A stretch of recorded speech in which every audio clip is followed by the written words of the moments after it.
हे एव्हरीवन, तर बिंदास गौरी या चॅनलमध्ये तुमचं खूप खूप मनापासून स्वागत आहे। मी तुमच्यासोबत असं शेअर करणार आहे की माझी प्रेग्नन्सी जर्नी। माझ्या लग्नाला आता 3 वर्ष कंप्लीट झाले। आम्ही 3 वर्ष थांबलो चान्स घेण्यासाठी। आम्हाला बेबी प्लॅनिंग कधी करायचं होतं आणि आम्ही बेबी प्लॅनिंग केव्हा केलं हे मी सगळं तुमच्यासोबत आज शेअर करणार आहे। म्हणजे आपण अजून असं प्रॉपरली तयार नसतो की एक बेबी सांभाळण्यासाठी किंवा आपण स्वतः मेंटली स्ट्रॉंग नसतो। तर असंच आमच्या बाबतीत सुद्धा झालं। आम्ही दोघांनी ठरवून म्हणजेच यशनी आणि मी आम्हाला सुद्धा वाटायला लागलं की आता खूप लेट होतंय, आपण लवकर चान्स घ्यायला हवा। 3-4 महिने झालं आम्ही चान्स घेत होतो किंवा त्यासाठी आमची तयारी चालू होती।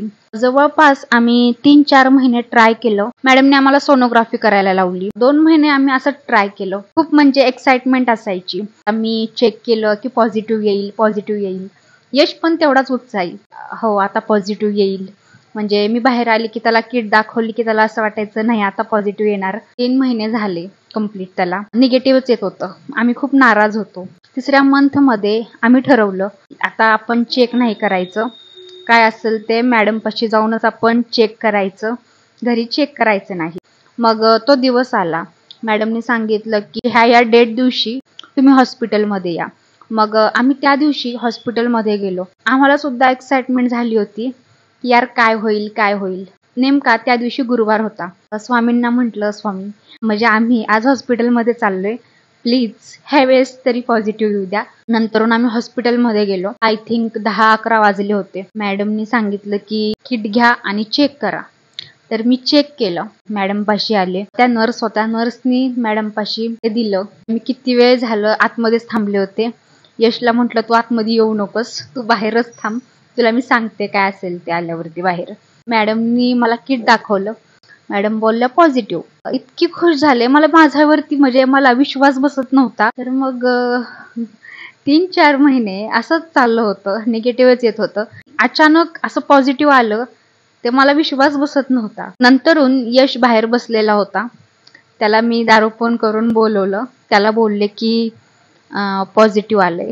तर तो सुद्धा आतमध्ये आला। इतका खुश झाला होता तो सुद्धा, अक्षरशः त्या डोळ्यातून पाणी येत होतं। मॅडम समोर तो रडत होता। मॅडम बोलले की काय झालं रडायला वगैरे मॅडमला तो बोलत होता की म्हणजे खरंच वाटत नाहीये, खरंच पॉझिटिव्ह आले म्हणून। त्याने सुद्धा किट पाहिलं। मग तिथून पुढे आम्ही बाहेर आलो। तिथून पुढे आम्ही सांगायचं ठरवलं घरी की प्रेग्नेंट आहे म्हणून। जाताच मी कॉल केला घरी सुद्धा सांगितलं। घरच्यांना सुद्धा खूप छान वाटलं। यश बोलला की आपण बाहेर काहीतरी खाऊयात, खूप खुश होतो। त्याच्यामुळे आम्ही ठरवलं की बाहेर काहीतरी खाऊयात आज। तर मग आम्ही तिथून पुढे डोसा खायला गेलो। मला डोसा इतका आवडायला लागला। मी याच्या आधी मी तुम्हाला सांगते मित्रांनो, इडली किंवा हे स्नॅक आहेत ना साऊथ इंडियन, मला अजिबात आवडत नाही। म्हणजे इडली हा प्रकार मला अजिबात आवडत नाही, डोसा सुद्धा आवडत नाही। जशी प्रेग्नन्सी चालू झाली तसा मला डोसा जाम आवडायला लागलाय। म्हणजे मी जास्त काही खाल्लं असेल तर प्रेग्नन्सी मध्ये म्हणजे पासून मी डोसाच खात आली आणि डोसाच खाते। बाहेरचा सुद्धा खूप छान, आणि घरी सुद्धा बनवायला शिकवला मला मामींनी, मी तसा बनवायला सुद्धा शिकले आणि मी डोसाच खाल्ला। मला जसे डोहाळे लागतात तसे मी डोसाच खात राहिले। अशी झाली आमची प्रेग्नन्सीची जर्नी सुरू। आणि मित्रांनो तुम्हाला खरंच सांगते की माझ्या लाईफमध्ये जो मला देवाने एक छान असा मुलगा माझ्या लाईफमध्ये दिलाय तो म्हणजे यश। तर खूप म्हणजे खूप केअर करतो। म्हणजे तुम्हाला सुद्धा माहिती आहे की मला माझ्या लाईफमध्ये देवाने माझ्याकडून आई वडील घेतले, पण माझ्या लाईफमध्ये यश सारखा मुलगा मला माझ्या लाईफमध्ये दिलाय। आणि त्याच्यासारखी काळजी माझी कोणीच केली नाही आतापर्यंत। आणि खूप म्हणजे त्याने इतकं जपले मला, म्हणजे पहिल्या दिवसापासून जसं लग्न झाल्यापासून त्याने खूप जपले मला। म्हणजे प्रेग्नन्सी मध्ये एका मुलीला एका आईची जास्त गरज असते, तशी कमी मला त्याने कधीच जाणवून दिली नाही, कधीच नाही। कारण की आता 7वा मंथ चालू आहे तरी सुद्धा मला असं म्हणजे कोणाची कमी वाटत नाही।